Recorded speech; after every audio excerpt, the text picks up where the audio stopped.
The presence of social media platform has a lot of impact and change. One of them in Southeast Asia, social media platform. It has become an important part of mainstream. One of them is sharing, conveying information centered concerning religious constructions, understanding, and learning. The development of digital Islam in the Southeast Asia also goes hand in hand with the increasing expression of diversity who resonate with each other. Then, the headed Muslim social class basically digital Islam is capable transforming Islam practice, religious authority and dynamics of the Muslim community in Southeast Asia. Also, presents a discussion room in Islam landscape. This development is also in line with the transformation of the community resulting in the presence of various kind, but negative and positive. Part of the negative, namely, is social inequality and research regarding access to technology use. This text discusses as a special research issue on Southeast Asian Muslim in digital media. While digital media serve as a space for religious expression, relationship, and community, it is also marked by ambivalence, discontent, and debates.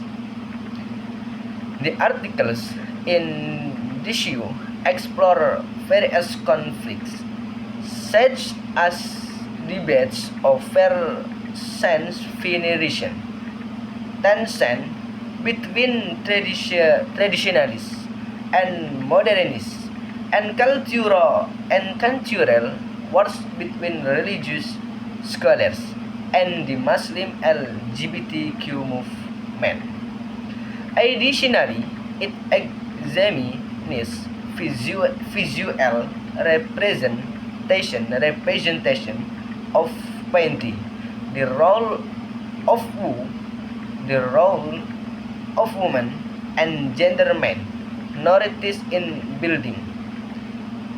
There are malwares and digital divides caused by socioeconomic inequality. This research goes beyond frequently discussed topics like fake news and extremism, viewing digital media as a complex set of content contestation that same is Islamic than Tito was online and in the real world. The presence of communication technology and social media platform has the potential to challenge authority and harmonic gender relations. The liberating aspect is considered disruptive, especially in patriarchal communities. Doron, in his study of mobile phones used in northern India, explains that mobile phones are seen as objects of distrust unless monitored by the husband and family. This distrust is due to the flow of information from the outside world that can threaten the reputation and honor of the household. Next, online and offline halal matchmaking platform. This program, called Halal Speed Dating, was launched in 2014 by a network of friends, Zuhri Yuyi, Nurhayat Ismail, and Shad Azmi.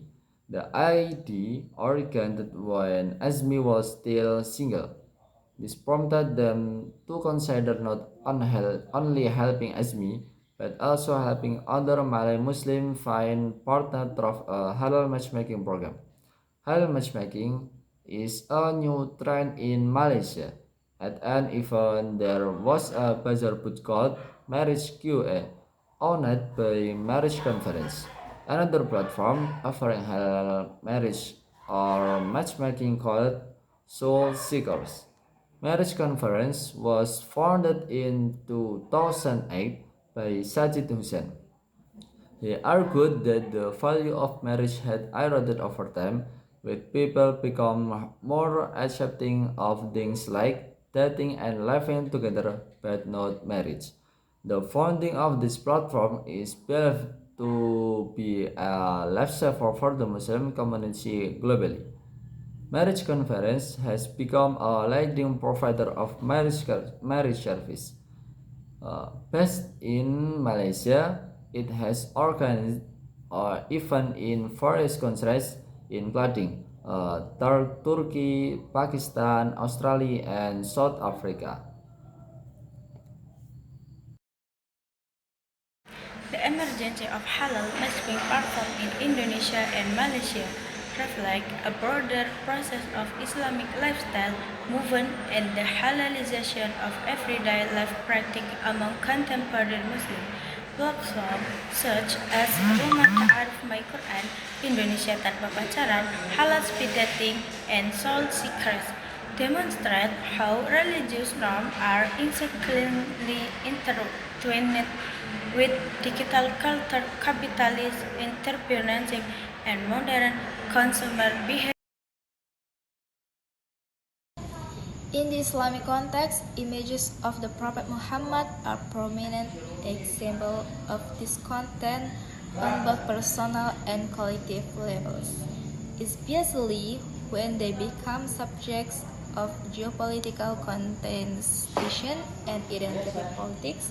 This illustrates how public sentiment is shaped by the circulation of images, leading to increased discontent online. This content also arises from religious practice conducted online, such as reciting the Quran or praying in public.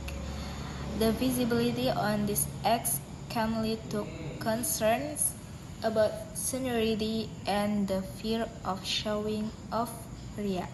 In digital Islamic spaces, the line between genuine worship and performative acts becomes increasingly blurred. Online religious interaction also intersect with offline norms, such as gender relations and respect for religious authorities. Discomfort can arise when these norms are challenged. For instance, when individuals communicate freely with non-mahram members or address religious leaders inappropriately.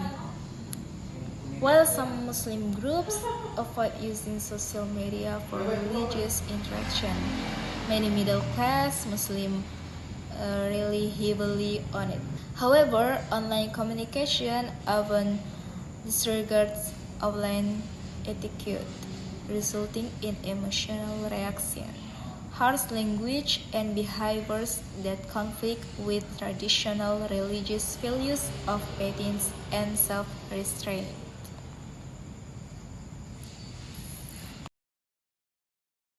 So here, I want to explain the main point from the next page. Halal Speed Dating and Soul Seeker are Islamic matchmaking platforms that use online registration but focus heavily on religious details, such as prayer habits and hijab practice. They don't allow photos or exchanging contact information. That means matchmaking happens in offline supervised events where participants meet briefly, cannot flirt or touch, and are always monitored to avoid callback. After the sessions, they submit a ballot choosing who they are interested in. An organizer handles the match. Halal Speed Dating and Soul Seeker are similar, but Soul Seekers claims to be more strict like Sharia complaints. Soul Seeker criticizes Halal Speed Dating for looking too much like Western dating, while Soul Seeker emphasizes stricter gender separation and Islamic talks. Both platforms aim to offer a modern but fully Islamic way for Muslims, often with chaperones present, to find marriage partners. In the digital era, online spaces and longer merely platform for sharing information, but have become arenas for shaping religious identity, belief, and conflict. In Indonesia, social media and digital platforms play a significant role in conceiving political and Islamic difference among Muslims. Algorithms, online news, mailers, and digital sermons do not simply reflect divisions, but actively project and amplify them. This phenomenon is evident in various religious and political events, such as the Dewan Islam movement and national elections. Therefore, the digital realm is a crucial space for understanding the interaction between Islam, politics, and socially and in contemporary Southeast Asia. This tension between representing the foreign and the familiar is displayed on her social media accounts, for example, by pointing to the difficulties of asserting oneself as a pious Muslim in the non-Islamic environment of South Korean society. At the same time, the piety of the star unfolds in a real that is perceived by many Muslims as inherently ambiguous as the word of fashion that lives on visual display, and the circulation of image on today's social media evokes suspicion about the sincerity of religious commitment.